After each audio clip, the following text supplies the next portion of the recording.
Since I arrived back in the United States of America, I have talked at great length about car dependency. And I'm not going to lie, I've talked about it in a very negative light. And rightfully so. There's no reason why a nation with the wealth that the US has should be reliant upon cars. There's no reason why we should not have a robust nationwide transportation system for the public. That said, what I've come to realize after reading a few comments saying that I'm being a bit too harsh on the US is that I need to make the best of my situation. Making the best of my situation has always gotten me a lot further than complaining, plain and simple. Now, of course, I'm still going to complain because I am a big proponent of constructive criticism. After all, that's how Europe ended up the way that it is right now, where it's not car dependent, at least in most of the continent. But what better way to make the most of car dependency than to actually live in a car? Now, if you didn't know, back in 2022, the end of 2022, beginning of 2023, I lived in my car for 3 months. And during that time, I actually started dating this woman as well. And we fell in love. We fell in love, and now she is here with me in this van. And a while back, she expressed a desire to try the whole van life thing. Now, here's the thing. People on YouTube typically make van life look very, very glamorous. But as you can see in the background, there is nothing glamorous about van life. It's a very rugged lifestyle. It's a very hard lifestyle. But one thing that I can say is that van life will offer you a type of freedom that I don't think you can really get with any other lifestyle, at least in my personal experience. That said, we are going to use the next 3 to 4 weeks to live in this van, which is my parents' van. So shout out to them for letting us use the van. But we're gonna live in this van and we're gonna travel around the US, and I'm going to show her all of these different places that I've been to and places that I haven't been to. And I'm gonna take you along for that ride with us. Now, we have a bit of a problem. You might be wondering, what are you talking about? Well, it is currently 6:46 p.m. We woke up at about 4 o'clock today, so we got a very late start on the day. And our first destination is 8 hours and 1 minute away. That's 554 miles. So our estimated arrival time as of right now, assuming that we don't stop at all, is 2:47 a.m. So obviously that's very, very inconvenient. Thankfully, I am a bit of a night owl, so I don't think I'll have too much of an issue with fatigue, but it will probably present problems tomorrow simply because when you live in a van or any type of vehicle that's outside, one thing that you realize very quickly is that it gets very hot.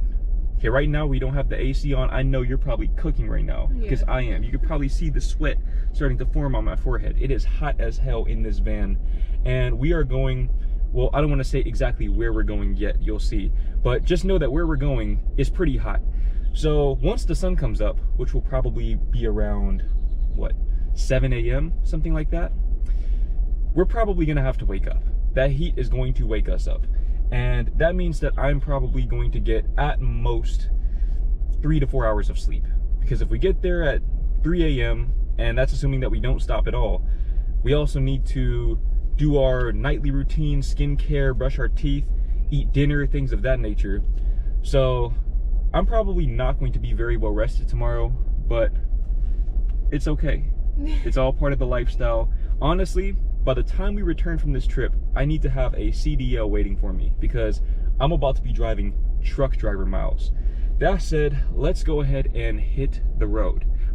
But first, do you have anything that you want to say? What are your biggest concerns and expectations regarding this lifestyle? Yeah, well, the whole sleep thing. It is very hot right now, so I'm a bit concerned if we'll be able to get enough sleep, and also how we're gonna sleep in there, all of that stuff. It's I so thought messy. we have a lot more room, but you get tricked easily. Yep. And we don't have that much space, but we have somewhere to sleep. And yeah, I think that's about it for now. I'm gonna document all of the ups and downs, all of the days that we wish we hadn't started this journey, all of the magical moments and memories that we make along the way. And speaking of the way, I need to figure out where we're even going. Remember how I said that van life is not glamorous? Well, we just arrived in Louisiana, so we have officially left Texas, and she is now in her second state here in the US, and there are many more to come, best believe. But we are at this rest stop, and it's about 10:53 p.m. and it's time for us to eat dinner or lunch. I don't really know what you'd call it. Anyways, this is what we're eating. We are having great value beans. I don't know if you can see that with the lighting. She's having great value chunked chicken breast in a can. She was just saying yesterday that she doesn't think that they have canned chicken in the Netherlands. Honestly, I wouldn't be surprised if that's the case, because it's probably not very healthy. And then for vegetables, we are doing great value canned asparagus. If you don't know what great value is, it's basically the store brand of Walmart, which is pretty much the cheapest store you can shop at. Let me go ahead and break open these beans right here. Get the can opener. Yeah. How are we gonna get the juice out? You just gotta pour it on the ground. See, I'm an expert at this. I did this every day for 3 months straight.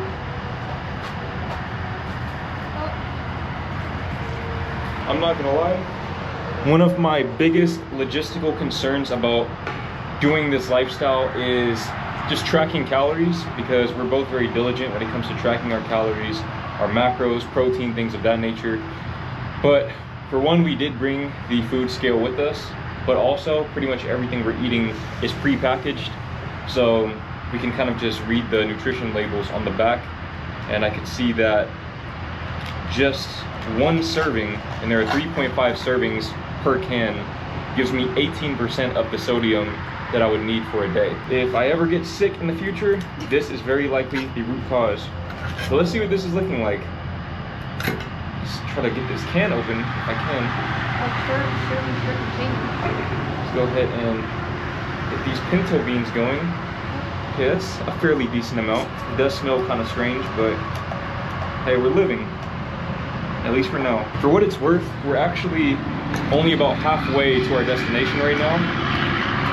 We're in, I don't even know what city we're in, but basically, again, I don't want to disclose the destination just yet, but just know it's literally on the complete other side of Louisiana, which is probably another 4 or 5 hours of driving, give or take. And again, it's about 11 o'clock, so this is going to be interesting. Let me go ahead and show you what we're working with. So this is my plate. We got the pinto beans and the asparagus straight out of the can.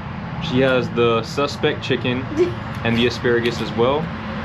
But hey, it's better than nothing. It is definitely better than nothing. So let me go ahead and get this first bite in real quick.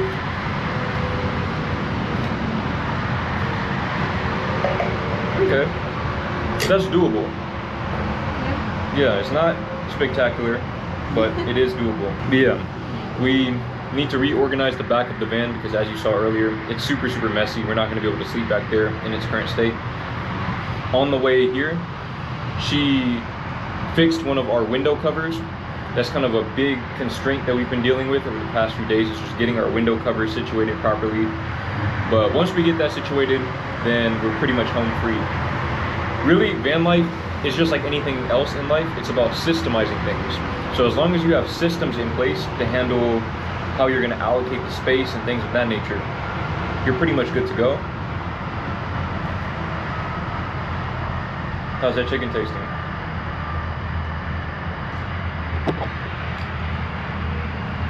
It's not too bad, but it's really salty, and just the idea of it is what concerns me. Yeah. Now we're definitely shortening our life expectancies right now, but I think it's worth the trade-off. Think about it for too long. Yeah. Let's go ahead and finish off this food. So we just finished eating our lunch or dinner, whatever you want to call it. She almost did not finish it, or really, you technically didn't finish it. Tell me what happened on that last bite. Yeah. I almost threw up. I gagged. Not exaggerating. It just happened without my consent. And I had to spit it out. I could not. She literally Something had about that last bite. one bite left. She ate the whole plate. She had one bite left and she couldn't do it. There's something about it. I was like, yeah, the thing is you can't get really into your head when you eat stuff like this. yeah. You can't allow yourself to sit there and ruminate on the process behind how the food is made and things like that, because it's gonna mess with you for sure. But you're probably wondering, well, if you have these reusable dishes, how are you going to go about cleaning them? Haha, the answer is simple. So basically, what we did was we put some dish detergent and some warm water, which is now lukewarm, in this spray bottle, and all we need to do is, if you could just record for me real quick, show you exactly how we get down. Again, there is nothing glamorous about van life, but just gonna spray like this, and then we're gonna grab some paper towels, and then we are going to simply wipe and kind of pour out whatever is in there. I know this probably isn't good for the plants, but and after that, you get a little bit of water, just plain water, and kind of rinse it off like this.